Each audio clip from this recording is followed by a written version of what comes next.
헌법재판소의 윤석열 대통령 탄핵심판 선고가 또 한 번 미뤄졌다. 국회가 윤 대통령에 대한 탄핵소추 의결서를 접수한 지 100일, 변론을 마친 지 4주가 넘은 상황이다. 노무현 전 대통령의 경우 탄핵소추 의결서 접수 후 63일, 박근혜 전 대통령의 경우 91일 만에 선고가 이뤄졌다. 변론 종결 시점으로 따지면 노무현 전 대통령은 14일, 박근혜 전 대통령은 11일 만이었다. 이러자 정치권에서는 다양한 해석이 나온다. 우선 국민의힘에서는 기대감이 읽힌다. 헌법재판관들의 의견이 일치되지 않으면서 선고가 지연되고 있는 것 아니냐는 관측이다. 다음은 국민의힘 유상범 의원이 19일 기자들과 만나 내놓은 분석이다. 현 상황이라면 적어도 기각이나 각하가 될 수밖에 없는 구조라고 판단하고 있다. 적어도 6명의 재판관이 의견 일치를 봤다면 바로 결정할 수 있는 상황인데 결정이 미뤄진다면 6명의 의견 일치가 이루어지지 않았다는 것을 충분히 나타내는 것이다.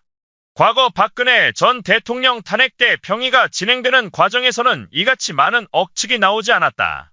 윤 대통령 탄핵 심판에서 통상 진행되는 평의 기간을 일주일 이상 초과하고 있다는 건 서로 간의 입장이 첨예하게 대립하고 있다는 것을 방증한다.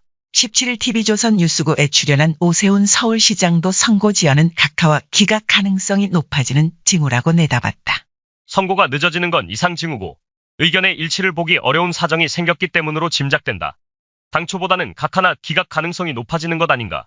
정확한 판단을 내릴 수 있는 사람은 없지만 재판관들의 정치적 성향과 선고 지연 상황을 고려할 때 기각 쪽으로 2분, 각하 쪽으로 1분 정도의 의견이 모이지 않았을까 싶다.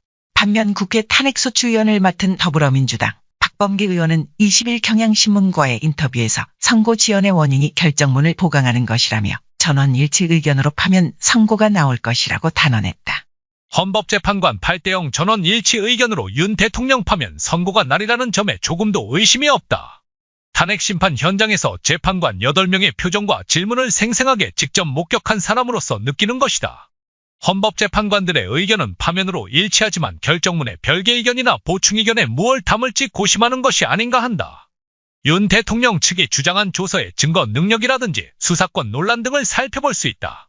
같은 당 박주민 의원도 17일 JTBC 유튜브 장르만 여의도에 출연해 비슷한 분석을 내놨다. 8대0으로 인용될 것이라는 데는 흔들림이 없는 것으로 보여진다.